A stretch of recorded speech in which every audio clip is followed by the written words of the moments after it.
На одной из улиц Курска в течение 4 долгих лет жила большая, пушистая и удивительно добрая собака по имени Дина. Ее жизнь была далека от счастливой. С самого появления на улице она не знала ни тепла, ни заботы, ни простого человеческого участия. Люди, проходившие мимо, замечали ее, невозможно было не заметить такую крупную собаку, но вместо сочувствия и помощи она встречала только грубость и равнодушие. Некоторые называли ее страшной, кто-то опасной. Хотя Дина никогда никому не причинила зла, многие боялись ее просто из-за ее размеров.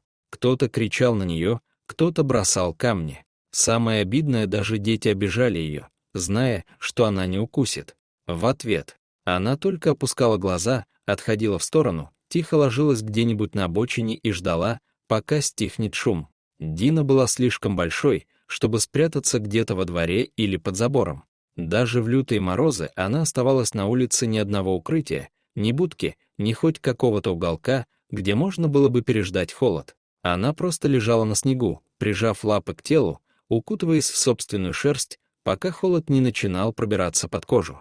Каждый день был борьбой за выживание, каждый новый вечер новой угрозой. Но она держалась. Когда пришла особенно холодная зима, местные жители начали вызывать службу отлова. Не из жалости, а просто чтобы убрать с глаз. Так Дина оказалась в пункте временного содержания животных. Условия там были далеки от идеальных, это, скорее, было место, где собаки доживали до решения своей участи. Для 60-килограммовой Дины не нашлось даже подходящей будки, все были слишком малы. Она снова лежала под открытым небом, только уже не на улице, а за забором. Но, к счастью, у этой истории появился другой поворот. Судьба свела Дину с волонтерами-людьми, которые не прошли мимо. Они обратили внимание на собаку, в глазах которой было столько боли и одновременно столько надежды. Эти добрые люди заказали для нее специальную будку нужных размеров, начали приносить еду, навещали ее, разговаривали с ней. Они решили сделать все, чтобы найти для Дины настоящий дом, не вольер, не передержку, а семью, где ее будут любить. И словно в награду за все страдания, Дине невероятно повезло. Однажды ее увидела женщина по имени Ольга. Она сразу почувствовала, что эта собака особенная. Ольга не раздумывала. Она захотела подарить Дине дом и заботу. Так, спустя 4 года мучений, скитаний и боли, Дина отправилась в Москву к своей новой хозяйке. Первое, что поразило Ольгу, это невероятное спокойствие и доброта Дины. Несмотря на все, через что она прошла, в ней не осталось злобы, только благодарность и тихая преданность. Ольга сразу прозвала ее медвежонком за мягкость, за добрый взгляд, за трогательные повадки. В новом доме Дина начала расцветать. Стала активнее, начала играть, впервые спокойно спать в тепле, на мягкой подстилке, без страха перед наступающей ночью.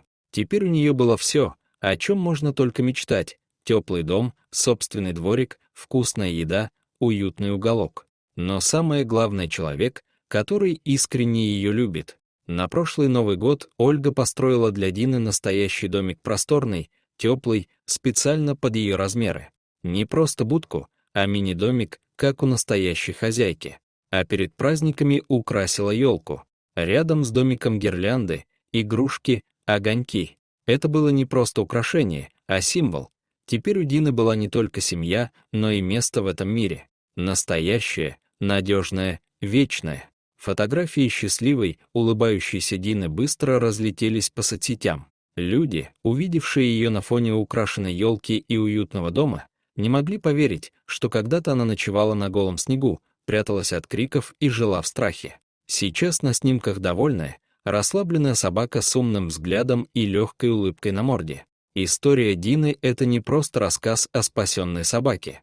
Это история о том, как важно не проходить мимо, как одно доброе сердце может изменить целую жизнь, о том, как животные, даже после самых страшных испытаний, не теряют способности любить. Дина — живое доказательство того, что чудеса случаются. Иногда они приходят не громко, не с фейерверками, а просто с теплыми ладонями, мягким голосом и чашкой еды.